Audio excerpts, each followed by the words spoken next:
When I explain that I'm studying the topic of falconry in rabbinic literature, people are usually bewildered or just plain shocked. Jewish hunting, falconry, is that kosher? Are there really any sources?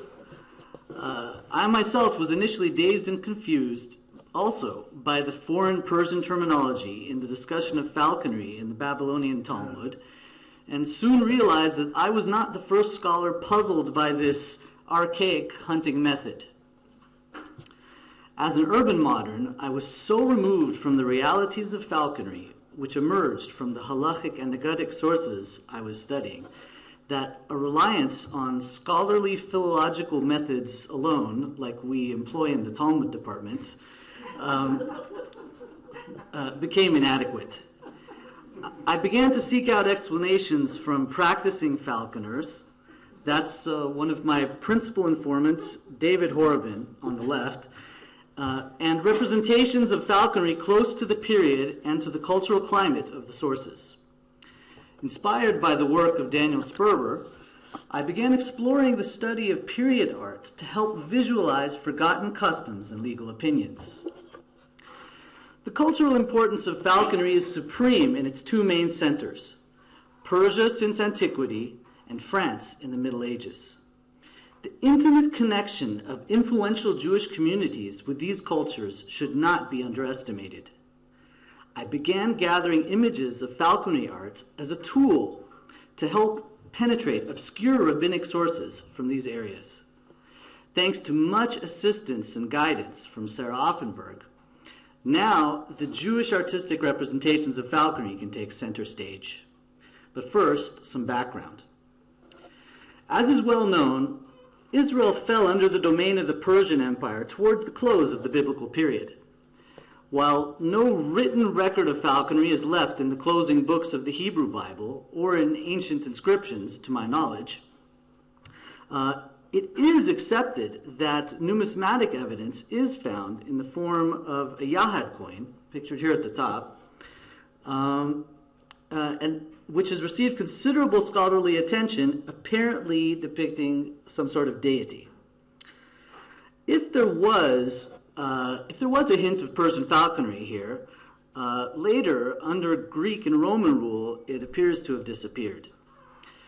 This is not at all surprising, as their vast literatures contain no references to falconry, which may have been known to them from the East, but did not enter their active kinegeticus, the Greek term for hunting, which literally means leading dogs. I'm not saying that Rashi knew Greek, but he does interpret the Greek loanword in the Talmud, kinigia, as hunting with dogs. The Palestinian Mishnah, the Mishnah, may make a reference to the laws of ritual purity pertaining to a falconry glove. But this Babylonian Gaonic interpretation, while accepted by Maimonides in his commentary and legal code, and by all subsequent traditional authorities, was rejected by modern scholars, beginning with Zacharias Frankel and Emmanuel Lowe, who rather interpreted the word praklilin in the Mishnah in Masechet Kelim in Greek as greaves, shin guards. The Persian influence upon the Babylonian Talmud is increasingly noted by modern scholars, and falconry is no exception. In Masechet Shabbat, we find a horse especially suited for birds, which belongs to bazyaran, falconers in Persian, although this unfamiliar term became corrupted in the standard editions to Bey-Vaidan, whatever that means. In an article for this year's Yaakov Elman Jubilee volume, Jeffrey Herman describes literary aspects of the distinctly Persian setting of an Agadah in Masechet Sanhedrin, which portrays King David as venturing out for a hunt with the falconers. On the falconry hunt, David chased a deer all the way to the land of the Philistines. I found that medieval Persian falconry manuals describe an elaborate and kind of gross process for training falcons to attack deer.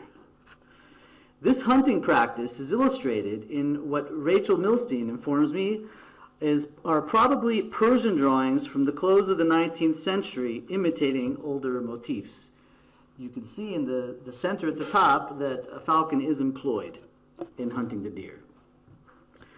Falconry manuals were extremely popular. At the end of the 12th century, a Latin falconry manual, possibly itself adapted from Arabic, was translated to Hebrew, but it has been lost. The translator's description has been published by Ron Barkai, and the translator's own fascinating tale has been exposed by Gad Freudenthal in his new Steinschneider volume. My own critical studies of the Babylonian Talmud have focused on a discussion in Masechet Chulin, in which it is concluded that hawks and falcons, among other predators, disqualify the meat of their prey from human consumption, even without killing it, drisat hanates, because of venom emitted by their talons, probably an ancient understanding of bacterial infection.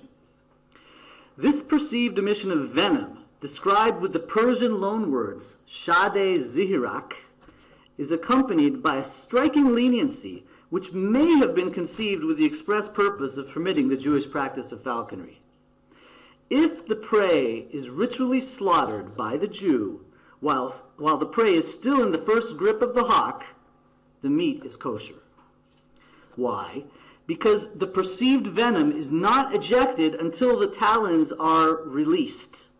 So states the anonymous editor of the Babylonian Talmud.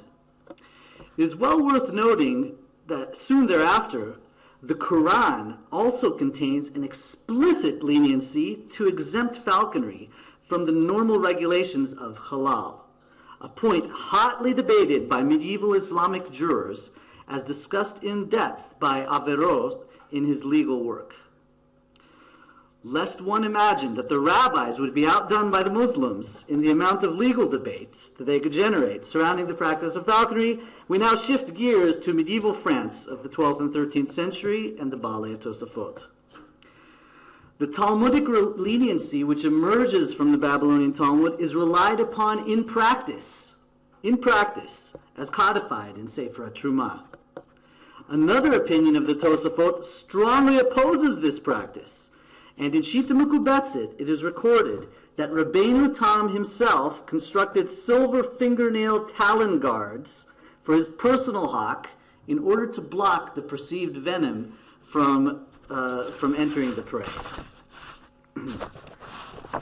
The French Tosafists also forbid a mounted Jewish falconer from tying a hawk to the grip of his saddle, as this resembles the biblical prohibition on plowing with a horse and an ox in tandem. Lo tadush shor v'chamor yachdav. These legal sources, codified and still on the books, provide resounding proof that falconry was not only familiar to French Jewry, but even practiced as well, albeit marginally, probably. Falconry was pervasive and tremendously popular in medieval France. My scholarly falconer friend, David Horobin, who we saw before, notes in his Falconry in Literature that Shakespeare's Hamlet even retorted, "We'll aim to it like French falconers, fly at anything we see." Falconry imagery abounds in the art of medieval France and its vicinity. Mira Friedman, in her dissertation, provides an extensive analysis of the various types of symbolism employed in these portrayals of hunting scenes, and falconry in particular. Jewish communities were well aware of these arts and crafts. Among valuables stashed away and never retrieved by Jewish families around the time of the Black Plague in the 14th century, we find this French dress ornament depicting a horsebacked falconer. In this spirit, we can appreciate a biblical commentary of the Tosafot, attributed by some to Rabbeinu Tam. In their biblical encounter, Jacob gave Esav a gift, minha ba biyado, minha ba biyado. According to the Tosafot, this refers not to what was being carried in the hand, biyado, but on the hand, biyado. And what does one carry on the hand? A hawk. The medieval gesture of peace via the gift of a bird of prey has been explored by Von Friedman of Ilan University. A humorous marginal illustration in a well-known illuminated French manuscript portrays the bird in the hand of an ape riding some type of mythical horned goat. This playful iconography is found in several medieval manuscripts. I located this rendition in a French mid-15th century regal copy of the famous falconry manual authored by Frederick, De Arte Venandi Cum Avibus. The motif is even surfaced as far away as China. The original Jewish illustration may be understood politically as some type of attempt to lampoon the royalty, ironically embraced by them subsequently. Alternatively, it may express nothing more than a simple delight in pushing the boundary of exactly how human our closest imitator could be, and this monkey has nothing to hide. The beginning of the 14th century saw Jewish migration from France to the Iberian Peninsula surge with the Great Expulsion.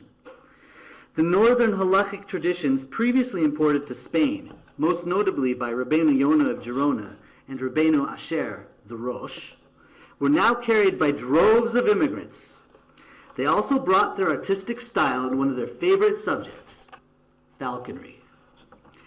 Dahlia Ruth Halpern has treated the Catalan micrography machzor in depth, including a thorough treatment of Eastern versus Western comparative falconry practices and artistic representations. We had the pleasure of hearing her earlier today. Many of you are probably familiar with this falconry illumination she discussed today, which appeared in her ARS Judaica article. One doesn't need X-ray vision or ultrasound or whatever they used to see the Eastern and Western motifs blending throughout the machzor, but you might not notice what Halpern did in her dissertation, that the raptor in the right hand, rather than the left, of the mounted falconer is distinctive of the East, or that the unusual elevated position of the bird in the hand of the falconer may reflect a lack of first-hand familiarity with falconry in general on the part of the artist.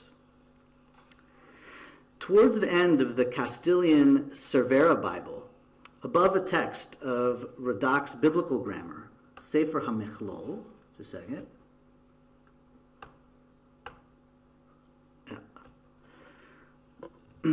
We find a most intriguing image spread over the open pages. Drake Bone, a curator at the Met, where the Bible was shown recently, commented skeptically in a magazine article on attempts to tease out deeper metaphorical meaning from images such as these. As he said, sometimes a crossbow is just a crossbow. Mark Epstein responded, to assume that nothing is ever going on may be naive. To assume that profundities are always going on is overreading. The truth may lie somewhere in between. Well, here I would propose that somewhere in between we might see a simple type of slapstick poking fun at the royalty. For one, the Castilian coat of arms seems to be signified by the three castles. The royal hunters are desperately chasing a crow, a second-rate fowl if there ever was one, and trafe at that. This is only for the ridiculous French, who, as Shakespeare said, would fly at anything. Epstein correctly points out that the two facing illustrations here should be understood together as one. The knight on the far right is rushing to the scene on the left, unsheathing his mighty sword after the measly crow, and being told by the straight man he went that way. The falcon seems rather ambivalent, and the crossbow is much more than a crossbow. It is exaggerated overkill for hunting a measly crow, who doesn't seem at all fazed by the extensive military operations taking place around him, kind of like Israel in the Middle East. The satire directed towards the Gentile royalty is juxtaposed by the heady Kimchian grammatical work below. This grammar represents the pinnacle of the human scientific intellect as harnessed religiously by the Jewish people. Anu amelim, vehem amelim. We strive and they strive. We strive to elucidate the words of the Holy Torah, and they strive to pummel some poor crow into oblivion. This brings us to the illustration I would like to focus on this afternoon. from the manuscript referred to by Narkis as the Hispano-Moresque Haggadah. Katrin Kojman-Appel rejects this appellation, recognizing a pronounced French influence on the Haggadah. This is the image. While I'm not qualified to comment on the stylistic aspects of the Haggadah, my analysis of this page provides strong validation to Kojman's claims. The verse above, being depicted below, reads at the end, Vayetze hamayma. Hine yotze hamayma. Pharaoh went out to the water. That is where Moses was sent to warn him about the upcoming plague. Why did Pharaoh go there? Even Jewish school children are familiar with the midrash cited by Rashi here, that Pharaoh, the deity, went to relieve himself in secret in the waters. According to this illustration, however, Pharaoh went for a falconry hunt. Narkis correctly pointed out the aforementioned coat of arms of Castile, symbolizing royalty in the form of the horseback pharaoh. But neither he nor anyone else I'm aware of identified the interpretation itself depicted here as that of Rabbi Yosef Bechor Shor, the noted biblical commentator and student of Rabbeinu Tam, who comments on this verse. It is the practice of ministers and kings to tarry by the riverside, and they bring birds in their hands, such as astor and eparvier, and hunt other birds with them. It is called divar, and that is where you, Moses, should speak with him, for there will not be many people there with him, so you can speak to him there. This commentary was discussed in depth by Avram Ophir Shemesh in an article which contains the best Hebrew introduction to the realities of falconry which I have seen. Shemesh, who relied upon the critical edition of Bechor Shor, admitted that he was unable to define the difficult Old French divar. Deciphering this Old French vernacular, as we'll see, explains the footing of the interpretation in the biblical verse itself, its very essence.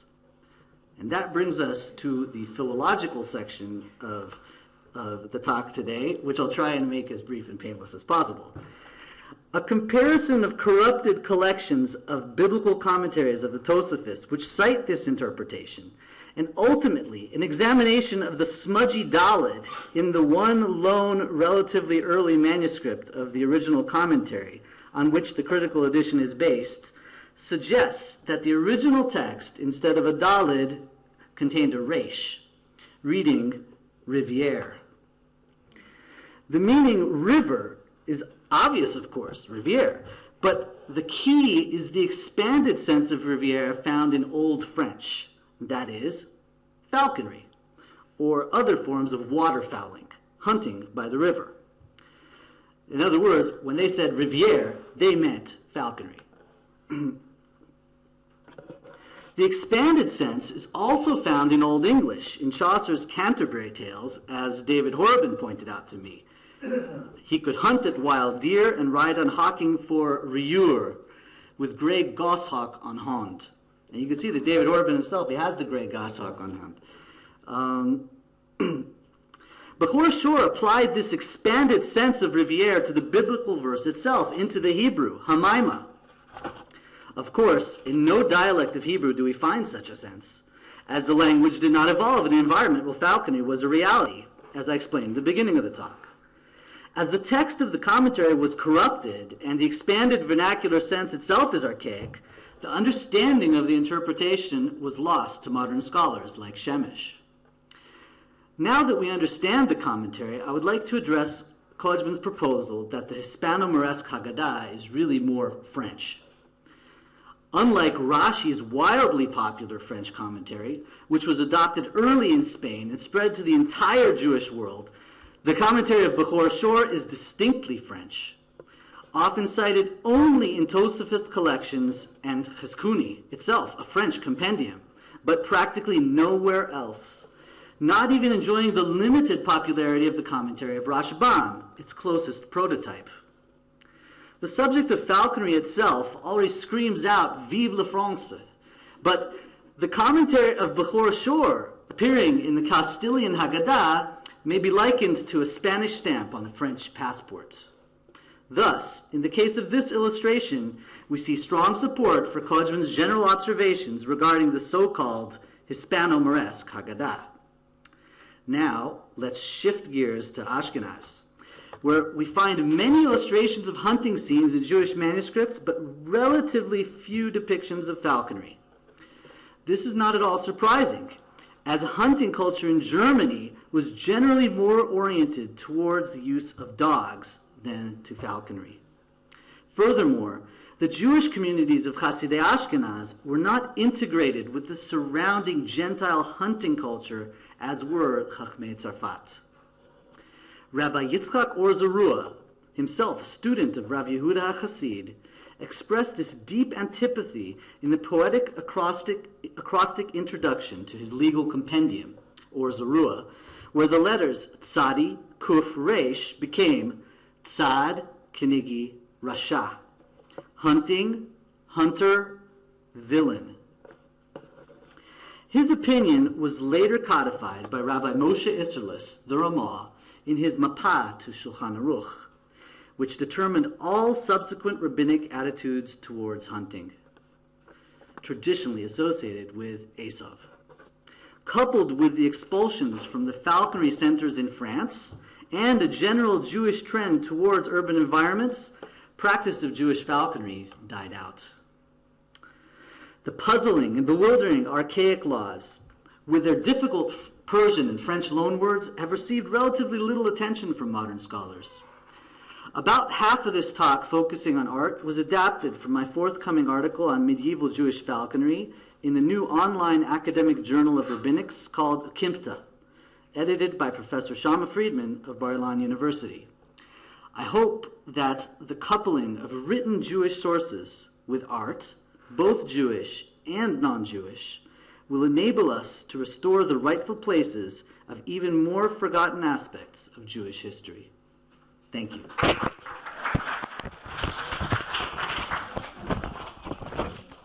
Questions?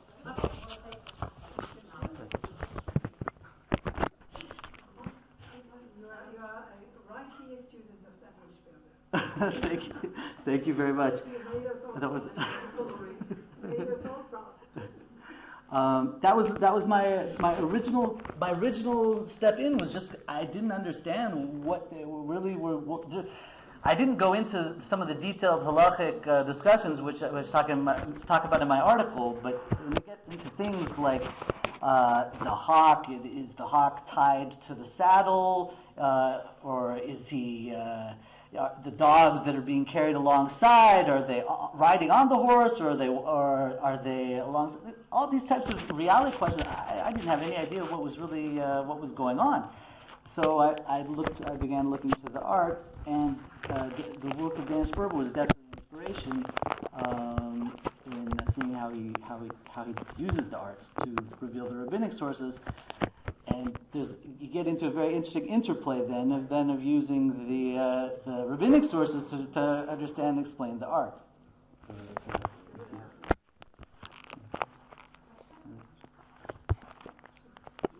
Yeah. Briefly, but I don't think you showed images. There are some manuscripts also, and it is mentioned that his own manual was largely based on precedent Arabic treaties on falconry. Yes. Did you have the possibility to check if there are also some Jewish sources, because he had this fort where many different people lived and also Jewish. So do you know if he also fought in that tradition? Well, this illustration which I provided here, this is from a later, this is a mid-15th century version. I discussed him briefly in the article. He was roughly contemporaneous with Or Zarua, who was not far away in Vienna. But I don't have any direct connections between Frederick and the Jewish community. What I do discuss in the article is I contrast the falconry methods described by Frederick manual with the types of methods which are described in Norman manuals, Anglo-Norman falconry manuals in Old French and Old Norman, which I don't know anything about, but I was tutored just like I was tutored here about art completely by Sarah Offerberg regarding the falconry topic from David Horobin and other falconry scholars. Baudin Vandenabile in France, University of Louvain. He's an expert in French falconry history and manual, and he was gracious enough to read over my article and provide harot, comments and suggestions. In Anglo-Norman falconry, the goal, which would have been the type employed by the Tosafot, by the Jews in France, the goal is to get food. What I call in my article, barburim uslav v'dagim. The goal is to get the food, to capture it, and to bring home something to eat. That's really the main goal. With Frederick already, we even see from the name of his manual that really it's becoming an art form. Falconry is doing, it's like a judo or karate or like an art that or a sport. Like a sport. Okay. Okay. A sport. Okay, not an art. Okay, but a sport which has rules and methods, and it has a certain aesthetic to the sport. And that's yeah. Definitely. Definitely. In literature and in art, so somebody going around with a falcon is symbolic of the nobility. Yeah. So it's very codified. It's really it's definitely associated with nobility. But not always. It's very culturally sensitive, and it's even stratified with like certain forms and certain birds are associated with nobility, and certain types are where it was commonly practiced in France. Certain forms are more commonly, but it's definitely associated with nobility, but not exclusively.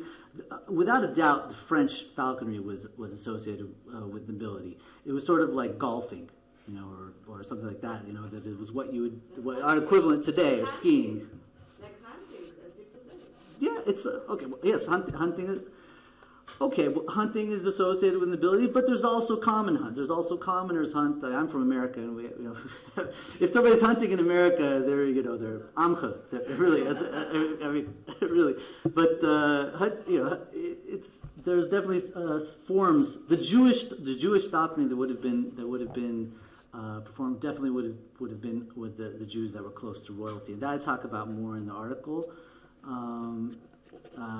Yes. Professor Kasuto. Is called the Hebrew or Aramaic in the response?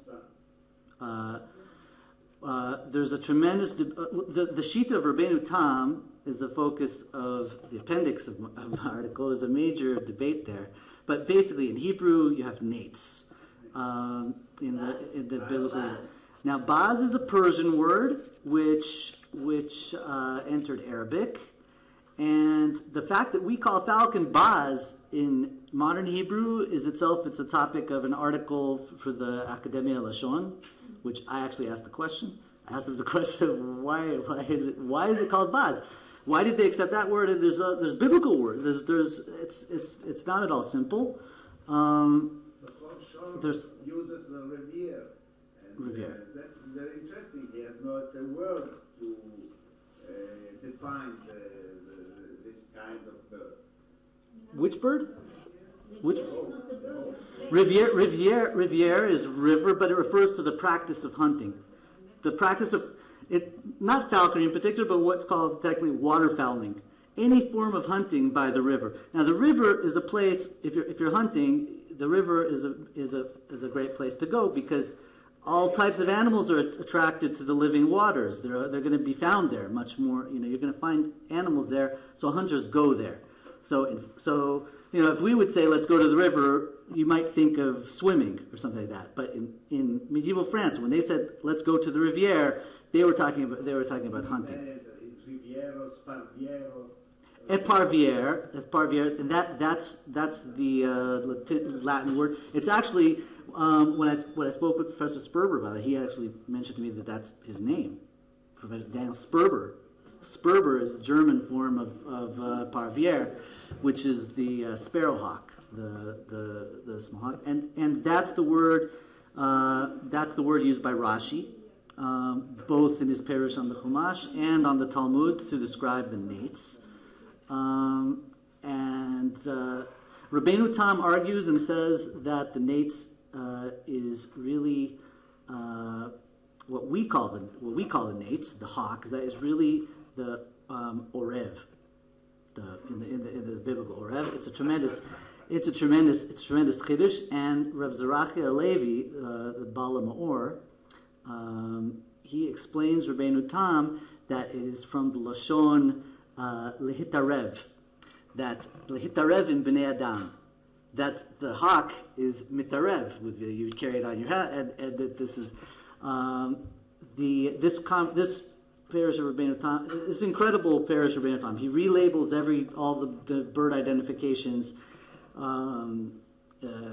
Obviously, it wasn't accepted at the end of the day, but so there were some things he got right, like he says that the nesher is some type of vulture, not the eagle. So this is a major topic. These bird identifications are a major topic. There's another thing I go into the article, which is the difference between a hawk and a falcon. The difference between a hawk and a falcon. Now, if the Jewish falconry would have had to have been done, and I explained that the machloket, the argument between the Baalei Tosafot, of those who permit falconry and oppose falconry, is based on the bird identifications of hawk and falcon. The hawk kills the prey by gripping it with the hands. The falcon kills the prey with a special tooth in its beak. So if a Jew is going to rely on the lenient opinions, they're going to have to use a hawk, and they couldn't use a falcon. And so and in the medieval, they did not have the understanding, let's just say, of taxonomy like we have today. And all kinds of ancient and medieval sources mix up the hawk and the falcon and describe one. It's a major point of confusion, and I think that there was a certain amount of legal confusion that was created by this. Yes? I have one little comment. I'm not sure that the Manasseh manuscript does not have quite a bit of... It has quite a bit. And that is Germany, but taking that exactly. Okay, I was not... I didn't mean to portray France in particular. Actually, I think that this one at the bottom is Flemish. Right. Also, I didn't mean to focus particularly on French art here, but just to give. But I have a question. Oh yeah, sure. And that is in Jewish hunting scenes from Germany, like the Jacobi, the typical. By the way, this is really Sarah Offenberg's. And in fact, the image at the end, I ripped off directly from her dissertation, and she's going to discuss it tomorrow. I didn't know that. Where is it? I didn't know that this one. Right. Yeah, and she's gonna discuss it tomorrow. I didn't know it when I put it here, but yeah. I haven't checked all of them. Sarah's the expert, I know, but at least in one instance, much later than what you're discussing, there's a hunting scene, not particularly Yakanhaz, although it may be connected, but there are definitely two or three birds in the hunting scene, and the question is. Could you associate those birds in the hunting scene by dogs to what you're talking about, to a certain type of modification, perhaps? You mean the birds are the prey, or they're No, they're just there. You know, there's. For example, in the manuscript that I'm working on, there are 2 or 3 birds perched on a tree. What are they doing? Yeah. It's not always clear. It's not always clear. To understand when they're talking about falconry. Like even in this, let's see, like the coin at the bottom. Is the coin at the bottom have anything to do with falconry at all, or it's just a falcon, it's just a hawk? But the London manuscript, which this London manuscript on another page, there's a portrayal of a hawk consuming its prey and lifting it with its legs and consuming the prey. So is that related to is it related to falconry, or is it just wild animals doing their thing? It's very difficult to say, but It's more a suggestion just to have a look. Maybe. No, it's something I've already thought about, and I think that I think that more of these portrayals that don't show a hunter necessarily are related to falconry. Even though you can't really tell, but I strongly suspect that they're influenced by particularly the one in this manuscript, which I have on my computer. I can show you later. But it's really, but then you get into a gray area where it's really hard to say. It's really hard to tell. Also, you have all these different mesorot. I mentioned a couple today that were attributed to Rabbeinu Tam. In my article, I discussed those attributions, and I'm quite skeptical about all of them, that we can actually trace them back to Rabbeinu Tam historically. But Rabbeinu Tam discussed in a sugya that about the bird identifications in the Kash. There, the question now is can one eat a hawk or a falcon? And exactly why, and so how do we know with the identifications? This is a major sugya where Rabbeinu Tam writes extensively on this, and there's tremendous discussion in the medieval times among the legal authorities, and it's not directly related to falconry, but it does display, like Rabbeinu Tam clearly differentiates between a hawk and a falcon, which is not a simple, in that time was not obviously done. And I believe it does relate to falconry, and it could be that's why medieval rabbinic authorities would associate falconry practices or commentaries with Rabbeinu Tam himself, because they were learning these detailed laws of falcons and hawks. And yes. For this reason, I suggest you go back more attentively to the text of Frederick II, because it starts with the distinction between falcon and hawk. And Yes.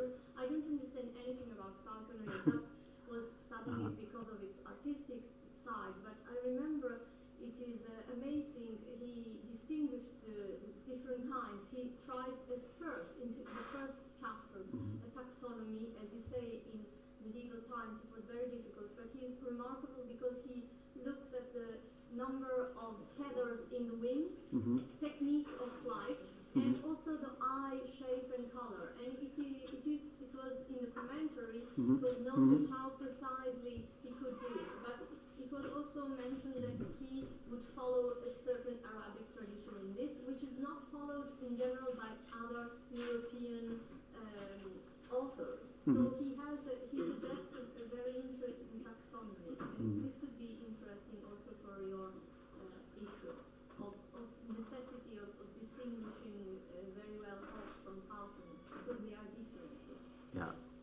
Yeah, I think it's it is known that Arab falconry manuals were used, but by that time there were already quite a few Latin falconry manuals and in different European languages. But he had Arab falconers in his court. And one thing I talk about in the article, there's a commonality between falconry and Jews, which is that it's kind of a mediating force between the Christian world and the Islamic world of the Middle Ages, where there's not really a lot of common ground where things can move from one zone to another. And falconry was definitely one, and the Jews were also. There's a certain amount. Falconry was not practiced at all in Europe until sometime in the early Middle Ages. It was just completely unknown. So there's two. First of all, falconry entered Europe, and second of all, there's techniques. There's advanced techniques. This requires manuals and training. There's particular techniques which entered Europe, and that took a long time. And the dynamics of the transfer of that technology, how that happened, I don't know if what role Jews might have played in mediating between the Islamic world, where it was very advanced, and the Christian world, where it was being learned. Yeah, thank you. Okay, thank you very much. Thank you.